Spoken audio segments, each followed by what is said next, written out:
Hello friends, आज के इस वीडियो में विनाती ऑर्गेनिक्स का टेक्निकल एनालिसिस करेंगे और जानेंगे कि ये स्टॉक डाउन ट्रेंड में कब तक चलेगा, कब तक इसमें करेक्शन पॉसिबल है और आखिरकार स्टॉक क्यों गिरता हुआ दिख रहा है, क्या रीजन है, क्यों नहीं परफॉर्म कर रहा है। तो इन सारी चीजों के बारे में हम डिटेल में जानेंगे। फर्स्ट ऑफ ऑल, एक बार आप खुद की रिसर्च जरूर करें क्योंकि वीडियो सिर्फ और सिर्फ एजुकेशनल पर्पज के लिए, यहाँ पे मैं कोई भी बाय सेल रिकमेंडेशन नहीं दे रहा हूँ। इसलिए खरीदने या बेचने से पहले एक बार आप खुद की रिसर्च जरूर करें और आगे बढ़ने से पहले आप लोग डिस्क्लेमर जरूर पढ़ लें। और अब हम चलते हैं विनाती ऑर्गेनिक्स के चार्ट पे। तो चार्ट ये रहा और चार्ट को देखने से पहले अगर आप रीसेंट टाइम में देखोगे, चार्ट पे जो रीसेंट टाइम का करेक्शन है वो 25 से 26% के आसपास है। और अगर हम कुछ यहाँ पे कुछ इंपॉर्टेंट चीजें देखें तो स्टॉक का प्राइस टू अर्निंग रेशियो 40 के आसपास है। रिटर्न ऑन कैपिटल एम्प्लॉयड 30 के आसपास है, जो कि कहीं ना कहीं काफी शानदार है। डिविडेंड देना उतना कंपनी पसंद नहीं करती, लेकिन तब भी आधे परसेंट के आसपास का डिविडेंड यील्ड है। अब यहाँ पे कुछ चीजें जो आपको देखनी जरूरी है वो है इसका प्राइस टू अर्निंग रेशियो। तो समय के अनुसार इसके प्राइस टू अर्निंग रेशियो में एक्सपेंशन आया है हर बार कहीं ना कहीं। एक टाइम पे अगर आप देखोगे 2015 पे ये स्टॉक 20 के पी पे ट्रेड करता था, उससे फिर प्राइस एक्सपेंड होकर अगर हम देखें तो 35 चला गया, ठीक है, 2018 तक। फिर उसके बाद थोड़ा सा नीचे गिरता रहा प्राइस टू अर्निंग रेशियो, और फिर से काफी बड़ा एक्सपेंशन आया और price price to earning ratio 70 के आसपास चला गया। तो समय के अनुसार अगर आप देखोगे पीई जो है इसका ऊपर ही जाता हुआ दिखा है। और रीसेंट टाइम में अगर हम बात करें तो कहीं ना कहीं पीई में काफी अच्छी खासी गिरावट है, ये आपको ध्यान में रखना चाहिए। और अगर हम प्रॉफिटेबिलिटी की बात करें, वो कहीं ना कहीं profit almost life time high के आसपास ही है। तो यहाँ पे ओवरऑल प्रॉफिट्स के अकॉर्डिंग कोई भी स्टॉक में दिक्कत नहीं लग रही है। अब अगर हम इसके प्रॉफिट एंड लॉस स्टेटमेंट को जाके चेकआउट करें तो अगर आप प्रॉफिट एंड लॉस को देखोगे तो सेल्स जो है 2023 के 2078 करोड़ और लाइफ टाइम हाई। मार्जिन की बात करें अगर हम, ऑपरेटिंग प्रॉफिट मार्जिन जो कंपनी अभी मेंटेन कर पा रही है वो 30% के आसपास है। लेकिन अगर 2021 में 37 था, 40 था, और 2018 अगर आप देखो तो 30% का मार्जिन है, जनरली रहता है। और ओवरऑल उसी मार्जिन पे कंपनी वर्क कर रही है, कोई ज्यादा दिक्कत नहीं है मार्जिन पे भी। प्लस अगर आप नेट प्रॉफिट की भी बात करोगे तो कंपनी का net profit almost life time high है, जो कि 2023 का आया था। तो वो 458 सीआर के आसपास था और ट्रेलिंग 12 मंथ्स का भी 440 चल रहा है।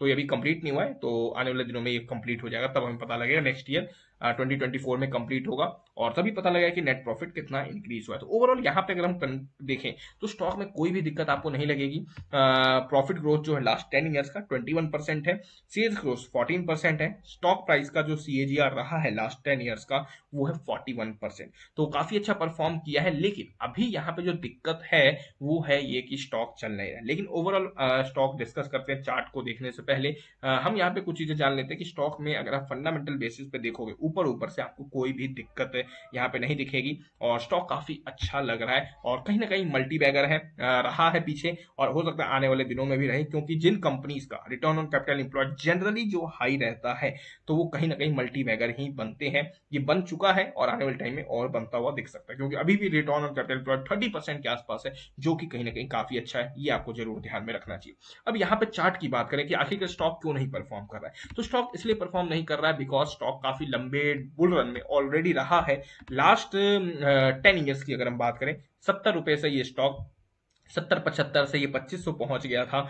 तो इतने बड़े बुल रन के बाद जब भी कोई स्टॉक मतलब कि इतनी बड़ी रैली आएगी तो कहीं ना कहीं थोड़ा सा कंसोलिडेट करने लग जाता है और वही इसमें चल रहा है। अब कुछ स्टॉक्स में क्या हुआ कि गिरावट हो गया, जैसे कि आरती इंडस्ट्रीज की बात करें उसमें काफी भयानक बड़ी गिरावट हुई है, ठीक है। लेकिन उस हिसाब से विनाती में गिरावट नहीं है। विनाती क्या कर रहा है, सिर्फ और सिर्फ कंसोलिडेट कर रहा है एक ही रेंज में, और हो सकता है कंसोलिडेशन थोड़ा और लंबा हो सकता है और हो सकता है कुछ दिनों के लिए और कंसोलिडेट करे। लेकिन लंबे समय के लिए कहीं ना कहीं अगर आप खरीदना चाहते हो तो वो कहीं ना कहीं अपॉर्चुनिटी है, बाइंग अपॉर्चुनिटी है, ये आपको जरूर ध्यान में रखना चाहिए। बेस्ट बाइंग लेवल इस मूविंग एवरेज के पास है, अगर मिल जाता है तो अच्छी बात है, नहीं तो इवन करंट मार्केट प्राइस भी काफी अच्छा है, काफी एक अच्छे सपोर्ट लेवल पे है। लास्ट अगर हम देखें ऑलमोस्ट 1-1.5 साल से 2 साल से इस लेवल का सपोर्ट ले रहा है, तो अभी भी उम्मीद करना चाहिए कि सपोर्ट ले ले। अगर नहीं लेता है तो फिर आपको नीचे की तरफ एक बार 1530 के लेवल्स दिखा सकता है, अगर नीचे जाता हुआ दिखा। और यहाँ पे अगर आप कोई भी पोजीशन बना रहे हो थोड़ा लंबे समय के लिए ही बनाना चाहिए,